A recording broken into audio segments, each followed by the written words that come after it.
नमस्कार दोस्तों, मेरा नाम है रोहित खत्री और मैं आपका स्वागत करता हूं मेरे YouTube चैनल जिसका नाम है स्टडी विद रोहित खत्री। और आपके लिए लाया हूं मैं करंट अफेयर की वीडियो 1 मई से 7 मई तक। जितने भी इंपॉर्टेंट करंट अफेयर्स थे वो सारे के सारे मैंने इस वीडियो में डाल दिए हैं। तो आइए स्टार्ट करते हैं आज का वीडियो। तो पहला सेक्शन है इंपॉर्टेंट डेज ऑफ मई। तो मई में 1 मई से 7 मई तक जितने भी इंपॉर्टेंट डेज हैं वो सभी यहाँ लिखे हुए हैं। तो चलिए स्टार्ट करते हैं 1 मई से। 1 मई को था इंटरनेशनल लेबर डे। 1 मई को इंटरनेशनल लेबर डे था। तो इंटरनेशनल लेबर डे की कुछ हिस्टोरिकल जो फैक्ट है वो आपको बताता हूँ मैं। 1 मई 1886 को यूनाइटेड स्टेट अमेरिका में वर्कर्स ने एक स्ट्राइक की थी जिनकी डिमांड थी कि वर्कर्स को 8 घंटे से ज़्यादा काम करने के लिए फोर्स ना किया जाए। इसलिए हम 1 मई को ही इंटरनेशनल लेबर डे 1 मई को मनाते हैं। इंटरनेशनल लेबर डे के अलावा 1 मई को महाराष्ट्र डे और गुजरात डे भी होता है, क्योंकि 1 मई 1960 में गुजरात और महाराष्ट्र ये दोनों इंडियन स्टेट्स के रूप में ये दोनों फॉर्म किए गए थे इंडियन स्टेट्स के रूप में। इसलिए 1 मई को महाराष्ट्र डे और गुजरात डे भी मनाया जाता है। 2 मई को था वर्ल्ड टूना डे। टूना जो है एक प्रकार की फिश होती है। 3 मई को था प्रेस फ्रीडम डे। 3 मई को प्रेस फ्रीडम डे था।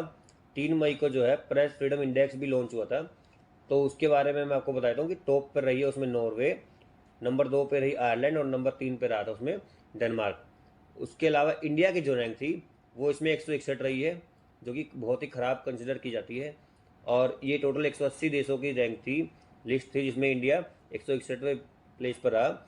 और नॉर्थ कोरिया आप देख सकते हैं 180 पे रहा और चाइना जो है 179 पे रहा। आगे बढ़ते हैं 4 मई को था कोल माइनस डे। 5 मई को था इंटरनेशनल फायर फाइटर्स डे। 7 मई को था world athletics day. World athletics day की इस बार की जो थीम है वो थी athletics for all a new beginning. और जो world international amateur athletic federation है IAAF, उसके बारे में आपको बताता हूँ। उसका फॉर्मेशन हुआ था 17 जुलाई 1912 को स्टॉकहोम स्वीडन में इसकी स्थापना हुई थी।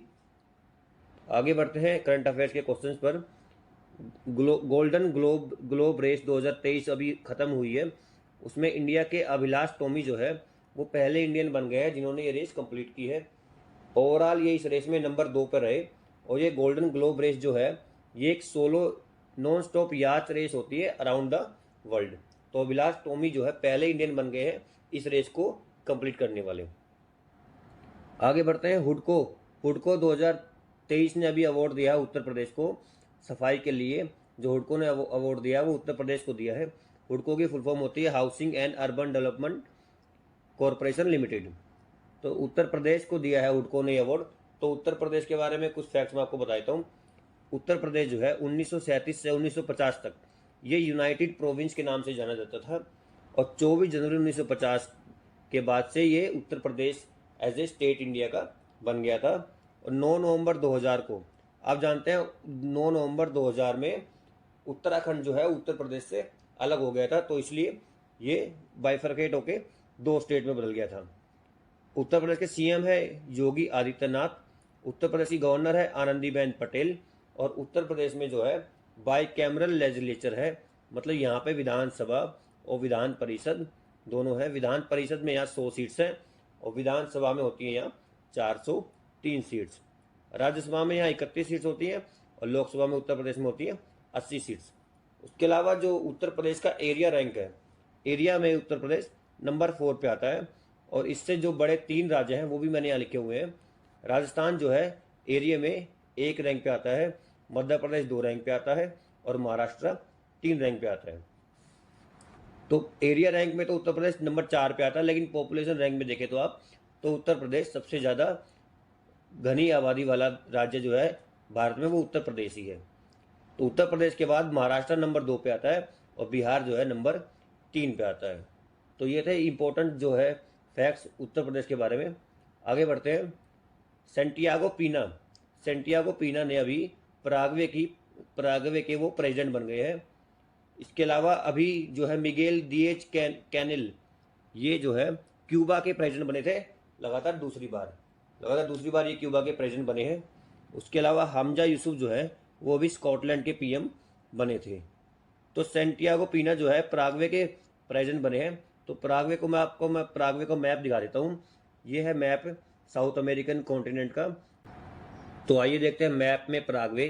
तो ये है साउथ अमेरिकन कॉन्टिनेंट और इसमें ये पराग्वे है। यहाँ पर आप देख सकते हैं ब्राज़ील जो है साउथ अमेरिकन की कॉन्टिनेंट की सबसे बड़ी कंट्री, वो ब्राज़ील ही है। और आपने एक और जगह का नाम सुना होगा, प्राग। प्राग जो है पराग्वे से अलग होती है। प्राग जो है वो चेक रिपब्लिक कंट्री जो है, यूरोप की कंट्री, उसकी वो कैपिटल होती, उसकी कैपिटल है प्राग। तो आप पराग्वे और प्राग में कंफ्यूज मत हो जाना, ये दोनों आप एक दूसरे से अलग होती है। आगे बढ़ते हैं। अंजी खंड ब्रिज जो है अभी जम्मू एंड कश्मीर में इसका उद्घाटन हुआ है। ये पहला केबल के द्वारा रोका गया रेलवे ब्रिज है। इंडिया का ये पहला ऐसा ब्रिज है जो केबल के द्वारा रोका गया है। तो जम्मू एंड कश्मीर के बारे में आपको फैक्ट बताता हूँ। जम्मू एंड कश्मीर के जो एलजी है वो है मनोज सिन्हा जी। उसके अलावा 31 अक्टूबर 2019, ये तारीख आप याद रख लेना, ये बहुत इंपॉर्टेंट तारीख है, क्योंकि 31 अक्टूबर 2019 के बाद से ही जम्मू एंड कश्मीर जो है अब इंडिया में एक यूटी की तरह है। और अभी इंडिया में टोटल यूटी अगर आपसे पूछूं तो वो है 8, और इंडियन स्टेट्स जो है अभी 28 जो है इंडिया में अभी टोटल स्टेट्स अभी 28 रह गए हैं। तो आगे बढ़ते हैं। तमिलनाडु ने जो अभी आरबीआई की रिपोर्ट के अनुसार मार्केट उधारी में तमिलनाडु टॉप पर आया है। और ये सिर्फ इस बार नहीं, लगातार तीसरी बार तमिलनाडु मार्केट उधारी में नंबर टॉप पे रहा है। तो इसी लिस्ट में जो है महाराष्ट्र नंबर 2 पर रहा है और वेस्ट बंगाल नंबर 3 पर रहा है। तो तमिलनाडु के बारे में बाकी फैक्ट्स मैं आपको बताता हूँ। अभी जो है तमिलनाडु के कुंभम अंगूर जो थे उनको जीआई टैग मिला था। और तमिलनाडु के सीएम है एमके स्टालिन, जिनकी पॉलिटिकल पार्टी है डीएमके। तमिलनाडु के गवर्नर है आरएन रवि। और विधानसभा में तमिलनाडु में 234 सीट्स हैं, राज्यसभा की सीट्स है 18 और लोकसभा की सीट्स है 39। अभी जो है फूड इंडेक्स भी आया था, फूड सेफ्टी इंडेक्स, उसमें तमिलनाडु जो है टॉप पर रहा था। तो आगे बढ़ते हैं। Sergio Perez. सर्गियो पेरेज कौन है? इन्होंने अभी जो है 2023 में अजरबैजान ग्रैंड प्रिक्स जो है जीत ली। जो फॉर्मूला 1 रेसिंग कार होती है उसका ये एक टूर्नामेंट होता है जिसको सर्गियो पेरेज ने जीत लिया है। ये जो है रेडबुल के ड्राइवर है। इसके अलावा इन्होंने अभी सऊदी अरेबिया ग्रैंड प्रिक्स भी जीती थी, और बहरीन और अबू धाबी ग्रैंड प्रिक्स है वो दोनों मैक्स वर्स्टपन ने जीती थी। मैक्स वर्स्टपन है जो ये भी रेडबुल के ही ड्राइवर है, और सर्गियो पेरेज है ये भी रेडबुल के ही ड्राइवर है। जो ये ग्रैंड प्रिक्स होती हैं इनके बारे में थोड़ा ओवरव्यू मैं आपको बताता हूँ। इसमें जो रेस होती है वो लगभग 305 किलोमीटर की होती है और 190 माइल, ये माइल में कन्वर्ट करने के बाद 190 माइल के आसपास होती है। तो आगे बढ़ते हैं। अभी जो है आईटीसी ने इन्फोसिस को जो है पीछे छोड़ दिया है मार्केट कैपिटल की। अगर आप देखें उस वैल्यू में तो आईटीसी अब इन्फोसिस से आगे निकल गई है और इंडिया की छठी सबसे वैल्यूएबल कंपनी बन गई है। तो छठी कंपनी बनी है। तो इंडिया में जो टॉप 5 कंपनी है मार्केट वैल्यूएशन वाली, उनकी मैंने यहाँ लिस्ट बना दी है। पहले नंबर पे है रिलायंस इंडस्ट्रीज, नंबर 2 पर है टीसीएस, नंबर 3 पर है एचडीएफसी बैंक, नंबर 4 पर है आईसीआईसीआई बैंक और नंबर 5 पर है हिंदुस्तान लीवर। तो ये वो कंपनी है इंडिया की जिनकी मार्केट वैल्यू जो है सबसे ज़्यादा है। आगे बढ़ते हैं। सिमलीपाल टाइगर रिजर्व जो है अभी न्यूज़ में है। तो इसकी लोकेशन कहाँ है? ये ओडिशा में है। और ये न्यूज़ में क्यों है अभी? क्योंकि यहाँ पे अभी एक रेयर ब्लैक टाइगर जो है वहाँ पे मृत पाया गया है, तो इसलिए ये अभी काफ़ी चर्चा में है। तो उड़ीसा के बारे में कुछ फैक्ट्स मैं आपको बताता हूँ। उड़ीसा के सीएम है नवीन पटनायक, उड़ीसा के गवर्नर है गणेशी लाल, और उड़ीसा में विधानसभा में सीट्स होती हैं 147, राज्यसभा में होती हैं 10 सीट्स और लोकसभा की सीट्स होती हैं 21। इसके अलावा आप जानते हैं 1 अप्रैल को उड़ीसा फाउंडेशन डे भी मनाया गया था। क्यों मनाया गया था? क्योंकि 1 अप्रैल 1936 में उड़ीसा का फॉर्मेशन हुआ था। और आप जानते हैं जो tiger reserve Similipal tiger reserve है ये अभी चर्चा में है, लेकिन इसके अलावा जैसे पेरियर टाइगर रिजर्व है वो भी चर्चा में था, क्योंकि उसको बेस्ट मैनेज जो सबसे अच्छे से जो मैनेज किया गया टाइगर रिजर्व है वो पेरियर टाइगर रिजर्व को चुना गया था। और ये कहाँ है? ये केरला में है। इसके अलावा बांदीपुर टाइगर रिजर्व जो कि कर्नाटका में है वो भी चर्चा में है, क्योंकि वहाँ पे प्रधानमंत्री नरेंद्र मोदी जी ने प्रोजेक्ट टाइगर के 50 साल पूरे होने के उपलक्ष्य में वो वहाँ पे उन्होंने विजिट की थी और प्रोजेक्ट टाइगर कब स्टार्ट हुआ था? ये 1973 में स्टार्ट हुआ था। तो आगे बढ़ते हैं। आईसीसी ने अभी जो टेस्ट क्रिकेट टीम है उसकी रैंकिंग जारी की है। इसमें टॉप पे कौन रहा है? इसमें टॉप पे रहा है इंडिया और नंबर 2 पे रहा है ऑस्ट्रेलिया। आगे बढ़ते हैं। 2023 बैडमिंटन एशिया चैंपियनशिप अभी हुई है। ये कहाँ हुई है? ये हुई है दुबई में। और इसमें इंडिया ने जो है डबल्स जो गोल्ड है, डबल्स गोल्ड इंडिया ने जीता है। इंडिया के सात्विक और चिराग, इनकी जोड़ी ने डबल्स का गोल्ड जीत लिया है। उसके अलावा पैरा बैडमिंटन इंटरनेशनल हुआ था ब्राज़ील के साओ पोलो में, उसमें जो इंडिया की मेडल टैली है वो भी मैंने यहाँ लिखी है। इंडिया ने टोटल उसमें 24 मेडल जीते थे, जिसमें 6 गोल्ड, 7 सिल्वर और 11 ब्रोंज जीते थे। आगे बढ़ते हैं। वंतिका अग्रवाल, ये 11वीं इंडियन बन गई है, इंडियन वुमन, जिन्होंने इंटरनेशनल चेस मास्टर्स का खिताब जीत लिया है। आगे बढ़ते हैं क्वेश्चन 12 पे। फोर्ब्स ने अभी लिस्ट जारी की है सबसे ज़्यादा पेड एथलीट की, जो हाईएस्ट पेड एथलीट्स है उनकी लिस्ट अभी फोर्ब्स ने जारी की है। तो उसमें जो टॉप पर रहा है, टॉप पर रहे हैं क्रिस्टियानो रोनाल्डो, नंबर 2 पर रहे हैं लियोन मेसी और नंबर 3 पर रहे हैं किलियन एम्बापे। अब जानते हैं तीनों के तीनों ही फुटबॉलर है। तो सबसे ज़्यादा पैसा जो है इन्हीं एथलीट्स को मिलता है फोर्ब्स की लिस्ट के अकॉर्डिंग। आगे बढ़ते हैं। 2023 वर्ल्ड स्नूकर चैंपियनशिप ये किसने जीती है? ये जीती है लुका ब्रासेल ने। लुका ब्रासेल जो है वो बेल्जियन स्नूकर प्लेयर है। ये एक तरह से स्नूकर का वर्ल्ड कप था जो कि लुका ब्रासेल ने जीत लिया है। आगे बढ़ते हैं। महात्मा गांधी के ग्रैंडसन, महात्मा गांधी के ग्रैंडसन की अभी मृत्यु हो गई है। उनका नाम है अरुण मनीलाल गांधी। 89 साल की उम्र में इनका भी देहांत हो गया है। ये महात्मा गांधी के ग्रैंडसन थे। आगे बढ़ते हैं क्वेश्चन नंबर 14 पर। टोरी बोवी जो यूएस की ट्रैक एंड फील्ड के एथलीट थी, अभी 32 साल की उम्र में इनका देहांत हो गया है। ये अपने घर में मृत पाई गई है और इनके नाम अभी तक 3 गोल्ड मेडल थे इनके नाम ट्रैक एंड फील्ड में, जिनकी मृत्यु अभी मात्र 32 साल की उम्र में हो गई है। वर्ल्ड बैंक के जो 14वें प्रेसिडेंट हैं वो अजय बग्गा जी को चुना गया है। अभी जो आप जानते हैं वर्ल्ड बैंक के जो प्रेसिडेंट हैं वो डेविड मालपास हैं। ये जुलाई तक रहेंगे वर्ल्ड बैंक के प्रेसिडेंट। उसके बाद अजय बग्गा जी जो इंडियन मूल के हैं ये वर्ल्ड बैंक के प्रेसिडेंट की कुर्सी संभाल लेंगे।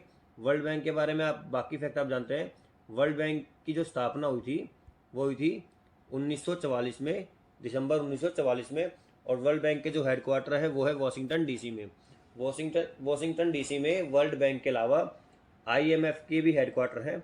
तो ये भी आप याद कर लेना कि वॉशिंगटन डीसी में वर्ल्ड बैंक और आईएमएफ दोनों बहुत ही इंपॉर्टेंट ऑर्गेनाइजेशंस के हेडक्वार्टर वॉशिंगटन डीसी में हैं। आगे बढ़ते हैं क्वेश्चन नंबर 16 पर। पीएम मोदी को भी गेस्ट ऑफ ऑनर बुलाया गया है फ्रांस की बेस्टाइल डे परेड के लिए। फ्रांस में जो है 14 जुलाई को नेशनल डे पर बेस्टाइल डे परेड रखी जाती है। तो इस बार की परेड में पीएम मोदी को वहाँ पे चीफ गेस्ट के रूप में इन्विटेशन भेजा गया है। तो फ्रांस के बारे में कुछ फैक्ट मैं आपको बताता हूँ। फ्रांस के जो प्रेसिडेंट है वो है इमैनुअल मैक्रोन और फ्रांस में यूनेस्को और ओईसीडी का हेडक्वार्टर भी है। यूनेस्को और ओईसीडी का हेडक्वार्टर फ्रांस के पेरिस में है। तो ये भी आप साथ के साथ याद कर लेना। आगे बढ़ते हैं। Olympic silver medallist Nigel Amos को अभी 3 साल का जो उनको बैन लगा है डोपिंग के लिए। तो ये किस कंट्री के खिलाड़ी हैं? ये बोत्सवाना के खिलाड़ी हैं। तो बोत्सवाना के बारे में कुछ फैक्ट मैं आपको बताता हूँ। बोत्सवाना के जो प्रेसिडेंट है वो है मोकवित्सी मसासी और बोत्सवाना की जो कैपिटल है वो है गैबरून। और आपने सुना होगा कालाहारी जो मरुस्थल है वो अफ्रीका में होता है। तो जो बोत्सवाना है उसकी 70% जो उसका क्षेत्रफल है वो कालाहारी मरुस्थल से ही घिरा हुआ है। तो बोत्सवाना को मैं आपको मैप में दिखाता हूँ। ये है बोत्सवाना, ये एक अफ्रीकन कंट्री है। और जो कालाहारी मरुस्थल है वो बोत्सवाना, नामीबिया और साउथ अफ्रीका, इन तीनों के अंदर वो आता है। और बोत्सवाना आप देख सकते हैं एक लैंडलॉक कंट्री है, मतलब चारों तरफ से ये ज़मीन से घिरा हुआ है। और नामीबिया के बारे में आप जानते हैं अभी जो भारत में चीता आए हैं वो इसी देश से आए हैं। तो आगे बढ़ते हैं अपने अगले क्वेश्चन पर, जो कि हमारी वीडियो का ये आखिरी सवाल है। आर्टिकल 355 जो अभी बहुत ज़्यादा चर्चा में है क्यों चर्चा में है, क्योंकि आप जानते हैं मणिपुर में अभी जो हिंसा हो रही है तो उसी से रिलेटेड है ये। तो आर्टिकल 355 क्या कहता है, आप सब जानते हैं कि राज्य में जो शांति और कानून व्यवस्था है वो राज्य सरकार की जिम्मेदारी होती है, लेकिन अगर किसी कारण से बाहरी आक्रमण या राज्य के अंदर ही आंतरिक हिंसा और अशांति होती है तो केंद्र सरकार जो है उसमें दखल दे सकती है। तो यही कहता है आर्टिकल 355। तो ये मणिपुर में अभी लागू हुआ था। तो मणिपुर के बारे में कुछ फैक्ट आपको बताता हूँ। मणिपुर के सीएम है एन बीरेन सिंह, जो बीजेपी पार्टी से हैं। मणिपुर के गवर्नर है अनुसुईया उइके। मणिपुर में विधानसभा में सीट है 60, राज्यसभा में सीट है 1 और लोकसभा में सीट है 2।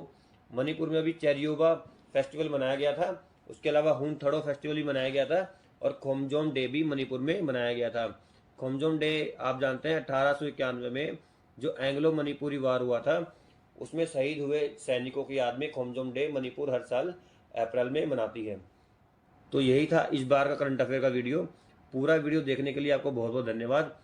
वीडियो को आप लाइक कीजिए, चैनल को सब्सक्राइब कीजिए और अगर आपका कोई सजेशन है तो वो ज़रूर आप कमेंट बॉक्स में लिखें।